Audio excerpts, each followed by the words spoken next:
حضرت حذیفہ رضی اللہ عنہ سے روایت ہے کہ رسول اللہ صلی اللہ علیہ وآلہ وسلم نے فرمایا، ہمیں اور لوگوں پر 3 چیزوں کی بنا پر فضیلت دی گئی ہے۔ ہماری صفیں فرشتوں کی صفوں کی طرح بنا دی گئی ہیں، اور ہمارے لیے ساری روئے زمین مسجد بنا دی گئی ہے، اور اس کی مٹی ہمارے لیے پاک کرنے والی بنا دی گئی۔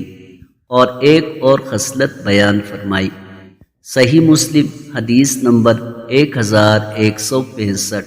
حضرت ابو ہریرہ رضی اللہ عنہ روایت کرتے ہیں کہ رسول اللہ صلی اللہ علیہ وآلہ وسلم نے فرمایا کہ مجھے 6 وجوہ سے انبیاء کرام علیہم السلام پر فضیلت دی گئی ہے۔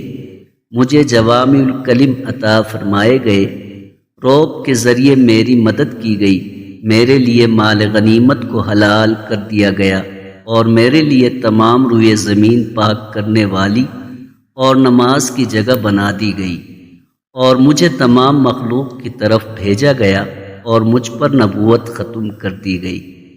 صحیح مسلم حدیث نمبر 1167۔ حضرت عائشہ رضی اللہ عنہا سے روایت ہے کہ حضرت ام حبیبہ اور حضرت ام سلمہ رضی اللہ عنہما نے رسول اللہ صلی اللہ علیہ وآلہ وسلم سے ایک گرجا کا ذکر کیا جس کو انہوں نے حبشہ میں دیکھا تھا، اور اس میں تصویریں لگی ہوئی تھیں۔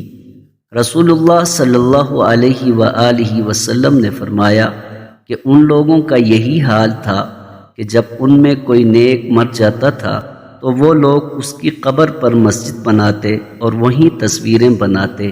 یہی لوگ قیامت کے دن اللہ تعالیٰ کے ہاں بدترین مخلوق ہوں گے۔ صحیح مسلم حدیث نمبر 1181۔